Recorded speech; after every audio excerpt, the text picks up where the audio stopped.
Okay, so they are not spending anything on planting for food and jobs. So straight away, they are taking all the money from the Eurobond market. So that is all right. But they also mention livelihood empowerment against poverty, LEAP. When did LEAP become a flagship program? But it's Akuffu-Addo's flagship program. Now they are struggling to find programs to make up. Microfinance and small, that's Maslow. Is Maslow a flagship program? But it's here. Then one district, one factory, 150 million Ghana cedis. That's approximately 27 million Ghana cedis, dollars. They can't construct a better factory. One. Can't construct one better factory. And that is what the noise is all about. But they tell us that they are taking the same amount of money from our Eurobond money to fund one district, one factory. Then under Ministry of Trade and Industry, they are still taking 78 million of the oil money to go and fund the same one district, one factory, which has been fully catered for under the Eurobond funds. So like I said, fortunately, the money is not even there, isn't it? So if you intended to steal 78 million, you can no longer steal it. They tell us that railway development, 117 million. Under the Eurobond money, they are taking all the 117 million for railway lines. Then in our oil money, they are still taking 122 million for an expenditure that has been fully catered for under our Eurobond funds. Are you seeing what is happening? I don't know whether you are seeing it, but I'm getting scared myself. They tell us capitalization of new regions, the new regions that they have created. They budgeted 149 million for it here. When they went to borrow the money on the Eurobond market, they said that capitalization of new regions, all the 149 million has been catered for. But we realize that they are still going to take the money from our oil money again. Oh. Okay, Ministry of Regional Reorganization and Development, owing to capitalization of new regions, 125 million. For an expenditure that is fully catered for under your Eurobond money, you are still taking 125 million from our oil money. I've never seen thieves like this. And it is so scary.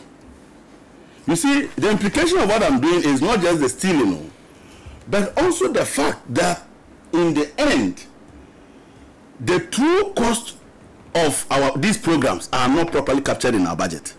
So they are capturing these figures and they are not capturing the stolen money. So your deficit will be low. Do you get it? Because when your expenditure is high and you don't have the revenue, you must find the money. So they are understating the expenditure. And in the process, part of it is disappearing from the system and we don't know where that money is going. But I want to make another major comment. You see, under the flagship program, one of the line items is government communication, 6 million Ghana cedis. Flagship program, so government communication is 6 million. Clearly, you know that this is for serial callers. It is clear. Because communication, government communication cannot be flagship program. So this is for what? Serial callers, our money. Fortunately, we are not getting the money. Akuffu-Addo, just tell your serial callers to sacrifice and just communicate for you and save this money. Now, teacher trainee allowances and nursing trainee allowances put together is 400 million Ghana cedis. And here I want people to pay attention. And those of them who are also closer to Nana Adongo, Akuffu-Addo and Bawumia should pay attention. Particularly Bawumia and his team should pay attention. Because I heard him recently say that because the economy in 2015-2016 was so weak, we could not pay teacher trainee allowances and nursing trainee allowances. And that the definition of a strong economy is the one that is able to pay teacher trainee allowances and nursing trainee allowance. Is that what it means? 400 million is the definition of the strength of an economy. And I want Dr. Mahmoud Bawumia to understand that it is a matter of policy prioritization. So you decide to put the money in teacher training allowances and nursing training allowances, and you have no hospital to show. You have no what do you call it, secondary schools to show. In fact, you have no expansion of potable water to show. You have no 1 kilowatt of power to show. Do you understand? The man who didn't pay this constructed roads. The one who didn't pay 400 million, that weak economy was able to generate. Which one is difficult to do? To spend 400 million on teacher training allowances, or to build 74 senior high schools E-blocks? Which of them costs more? Which of them costs more? And in addition to that, build hospitals and over 1,000 cheap compounds. And in addition to that, construct what? Roads. This illiterate pedestrian analysis of which economy is strong is unbecoming of a PhD holder. And I'm very worried that anybody will say that an economy that prioritizes infrastructure over teacher training allowances and nursing training allowances is an economy that must be defined as weak. Because if it was not weak, it would have paid teacher training allowances and paid nursing training allowances. And that the economy that paid teacher training allowances and nursing training allowances but could not build schools, could not build hospitals and roads, is a stronger economy. Dr. Mahmoud Bawumia, I wonder where this man learned his economics. Because governance is about prioritization, and it's about policy choices. And policy choices are not the basis for defining the strength of an economy. And I feel saddened that unfortunately there are students of economics and finance who listen to him and they admire him. They will go and do this same analysis in class and fail. But 400 million is all that he's talking about. Oh. Something that the Muhammad could have done with chicken feet. But he said, it is better for me to prepare the classrooms for you to come and get a place to teach. Because you didn't do this, you have asked the teachers, one, to delay their progress to the classroom by asking them to do national service.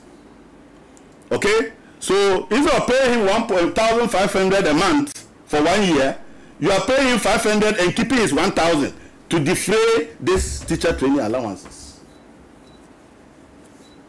After that, you still don't want him to go to the classroom, you delay him another 1 year to come and write licensure exams, and you fail him.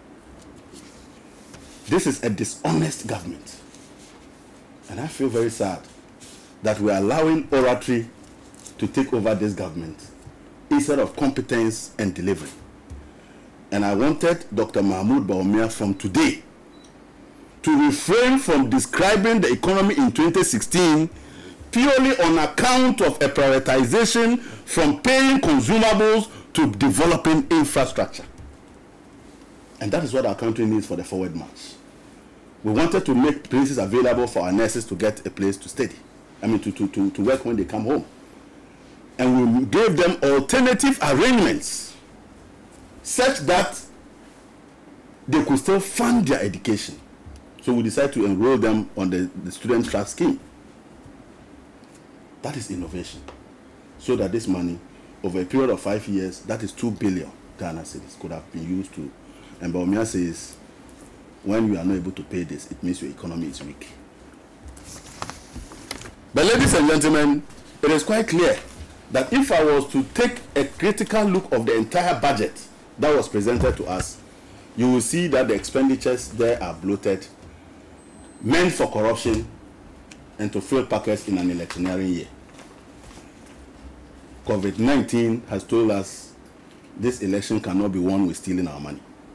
And I just want to advise the managers of this economy to look at the vulnerabilities that our economy faces and be honest enough not to steal the monies that they had programmed to steal. Because you can see the contradictions. The same transaction, you are funding from two sources. The combination of the two is more than the expenditure needs. I have never seen that before. You recall that somewhere on the 25th of February 2020, this year, I had an opportunity to speak at the Kanama Conference Center.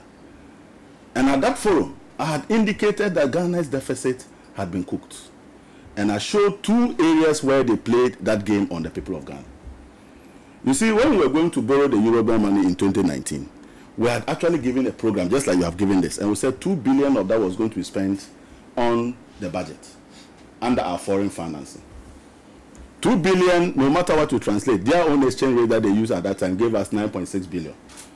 But they only said that they only indicated that the Eurobond money was all used to pay debt. Which debt were they used? Because there was another 1 billion we approved. That's why there were 3 billion. 1 billion for liability management. Liability management simply means pay off your debt.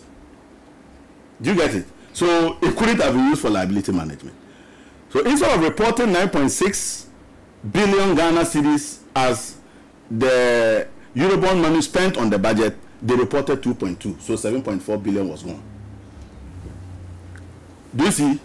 When you add the 7.4 billion there, that's where the IMF caught them.